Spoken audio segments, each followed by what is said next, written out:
Attention! Stop, Monsieur Policeman, or I will stick this you-know-where. Dear fellow Canadians, 101 years ago, a group of angry but determined French-Canadian mothers, with the help of students and teachers, took control of a French school near the downtown area, the famous École Gig. Why? The English, the Irish Protestants, the Irish Catholics, and the Scots, and others were afraid of the increasing number of French Canadians coming to settle in the Ottawa area and elsewhere in Ontario. So the men formed more and more Orangeman lodges. Their objective, get rid of the French Canadians. Their ploy, let's assimilate them, slowly but surely. So in 1912, the provincial Conservative government created the ugly, the infamous Regulation 17. English will be the language of instruction in all of the schools in Ontario. So the mothers, from January to the end of June, 24 hours a day, they crocheted, they knitted, they sewed on their sewing machine, all the while guarding the school, to ensure that their children would receive their education in French in a warm and secure environment, not the freezing cellars in the nearby buildings. Finally, the following September, the provincial government gave them back their school. L'École Gig was open, without French textbooks.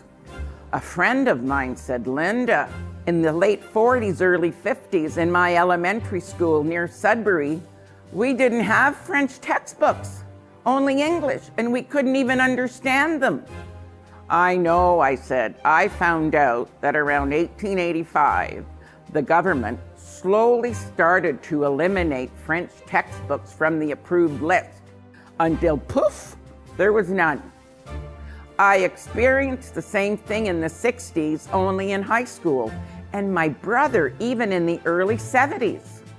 I remember taking 2 buses from my house to go downtown Ottawa to the library, borrow the English research books, take my notes in English, go back home, translate them into French, and then from those notes create my essay to hand in to the teacher. The provincial government expected myself and my girlfriends at 13 years of age to be expert translators. I remember too, a few years before that, maybe I was 8 years old, I overheard my mother chat with a neighbor, Madame Turgeon.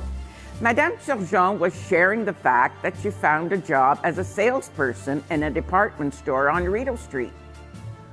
But she was shocked, she said.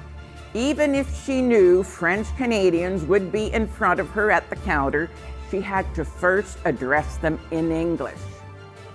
Only if they continued in French was she permitted to continue the conversation in French. So, at a very young age, I realized that I would face discrimination due to my language and my culture for the rest of my life. There is more. 20 years ago, 1997, again the provincial Conservative government, with Mike Harris at the helm and his common sense revolution, decides to close Ontario hospitals to save money. Now, the French Canadians in Ottawa weren't worried about L'Hôpital Montfort. It was the only French hospital. Not to be. It was also on the chopping block. So quickly, the SOS Montfort campaign was created.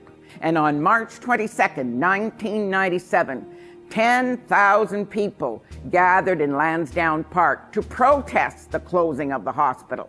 Over 4 years there were protests. And finally a court case, which the French-Canadian group won. The Montfort Hospital was saved. And on March 22nd this year, I traveled from Kitchener to Ottawa to take part in the 20th anniversary celebration of that big day.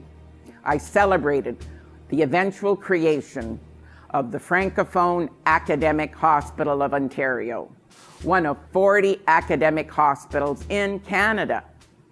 And at the end of the celebration, we closed by singing the official Franco-Ontarian anthem, Notre Place, created by Paul Demers, who unfortunately passed away a few months ago, and his friend François Dubé. Notre Place, our place. We deserve our place in the communities.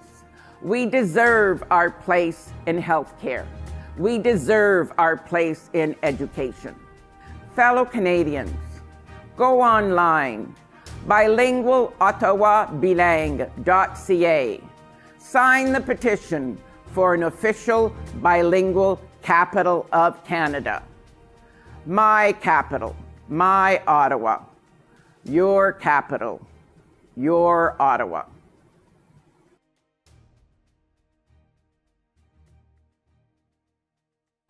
Notre place, aujourd'hui pour demain. Our place, today for tomorrow. Notre place, pour un avenir meilleur. Our place, for a better future. Notre place.